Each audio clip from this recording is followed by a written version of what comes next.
নদীতে কোরাল হারানো সেই সৎ কাঠুরে অনেকদিন পর তার স্ত্রীকে নিয়ে বনে ঘুরতে গেল। এদিকে কাঠুরের স্ত্রী সেই নদীটিকে দেখতে চাইলো এবং নদীর ধারে গিয়ে হঠাৎ করে সে নদীর পানিতে পড়ে গেল আর ডুবে গেল।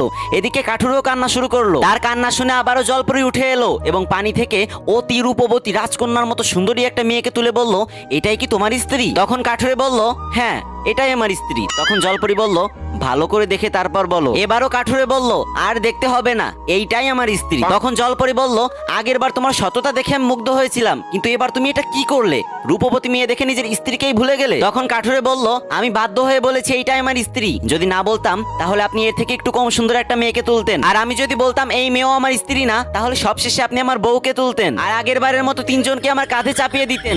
এজন্য আমি প্রথমবারই বলেছি এটাই আমার স্ত্রী। পরি সাহেবা, আমি নিতান্তই গরিব মানুষ, তিনটা বউ পালবো কিভাবে বলেন তো?